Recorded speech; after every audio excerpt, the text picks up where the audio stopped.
Hello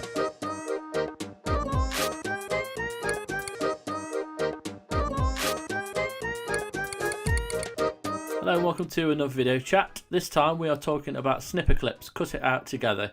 I'm here with Nick, who reviewed it on the Nintendo Switch. Hello. Nick, how is it? Well, it's... I believe I said this at the time, this is the sort of thing that embodies the whole idea of what Nintendo are going with the Switch. Yeah. Where you can take it around somebody's house and you can get a bunch of people together and have an impromptu multiplayer co-op session on absolutely anything at any time, anywhere. You could go to your local cafe and while you're sitting there eating a plate of chips, you could be having a game of Snipperclips together, or playing Mario Kart, something like that. But Snipperclips is the sort of thing that you'll be able to pick up and literally play anywhere if you wanted to. Yeah. Because it is just that easy to just pick up and do it. So even anyone who's never done it before, never played a video game before, will be able to join in as well. I mean, there's a story about somebody who got on the plane before the travel ban, obviously, who got on a plane, and the person next to him asked him what he was playing, and he told him it was a Switch, and then they started playing Snipperclips together, and they ended up having a great time, and they'd never even met. I mean, it looks super cool. It's very, very colourful, very neon-y. You know, you mentioned in the review how it's like, it looks kind of, the characters look a lot like the character stuff like Amazing World of Gumball, that kind of thing. Yeah, they've got those same silly facial expressions that they generally tend to pull. Yeah. Like if you make them crouch, they do this little look on their faces if they're doing a poo. Awesome. I mean, what do you do? What do you have to do in this game? Like how does it work against somebody else?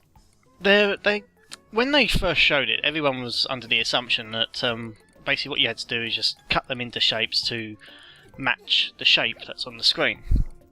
But it's not quite as simple as just that. There are ones where you've got to cut each other so you can both fit inside a shape.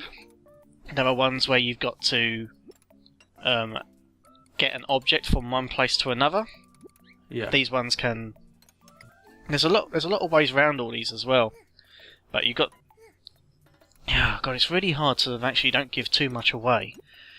Because a lot of it is mainly just getting objects from one place to another. And you obviously have to cut each other out to be able to facilitate this whole thing happening. So you've got to communicate, you've got to work with each other, and there's a lot of fun to be had in the whole idea. You do not have control over what the other person's doing. Yeah. So as soon as one person messes up, it's aggravating, and you will argue, but it's a fun kind of arguing. Yeah. Because you still sort of come together afterwards. You know, I know we did it wrong, but let's try and do it better this time. So you're there trying to micromanage each other, shouting at each other, cajoling each other, and trying to make sure you're doing it the way it's supposed to be done. And when that's going on, it's really, really good fun. Yeah, so it's the kind of game that you can't really... Well, you can play on your own, I suppose, but it's never going to be the same kind of fun as it would be with having two players. When you're doing it I mean, you can have up to 4 players, but when you're playing on your own, when you're playing 2-player, you're using controller each. When you're playing on your own, you use both controllers, but you have to press one button to switch between the 2 characters on the screen. Right. Which means at that point you are 100% in control. You know what you want to do. You guide the characters where you want them to be. And you press the button to switch between them, cut it out, you can take your time, and you are in control. And it's that control that makes playing it on your own not quite as good as playing it with somebody else.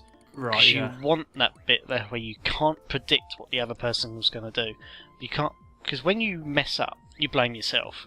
When someone else messes up, you blame them. And when you mess up, you also blame them. Yeah. And it's that unpredictability when you're with somebody else that makes it so much better than when you're playing on your own. Yeah. So yeah, it's just good fun then when you've got someone there, and it makes more sense to have someone playing it with you. And I suppose the multiplayer. I mean, is there anything outside the main? I mean, what I'm trying to say is there like a one set mode where it's just the same puzzles you can play on your own or against someone, or is there different modes in there, or is it just like one kind of path that you just do all the puzzles on and then that's it? You just literally each set of areas you'll have to go through. I think it's approximately, there's a 4x4 grid, then a 2x4 grid. There's approximately 24 puzzles per themed area. And so you unlock a certain amount of puzzles, and you unlock a few more puzzles, and you unlock. You finish those ones, and that unlocks the next 8 puzzles in that one area that you're in. And once you've done those, you can then move on to the next themed area, and then it continues on in that theme. So you'll do a game where you've got to cut each other into the shape. You'll then do one where you've got to get a ball into a hoop, and you've got one where you've got to guide a firefly into a light. And you got another, and it just continues in that vein for the entire run of it. I mean, you have I believe there's an endless mode in it. It's been quite a while now since I turned it on, actually. And I believe and you could, and I said you could play it in two. There's 2 ways of playing it in 4 players as well, where you've got 2 controllers and you swap the controllers between 2 players on each side, or you can play it with 4 controllers, so all 4 people are in charge of their own destiny, so to speak. Yeah, awesome. I mean, I think the best thing you can do, guys, is go and read Nick's review for Snipperclips. He gave it an 8. And it's kind of one of the games on the Switch that realises the vision, the playing together. That's kind of what the Switch is all about. So go and read that. You can follow us all on Twitter. You can go over to godisageek.com for all Switch related stuff. And Nick's been killing it with the Switch reviews, so go and read all of those. Thanks very much for joining me.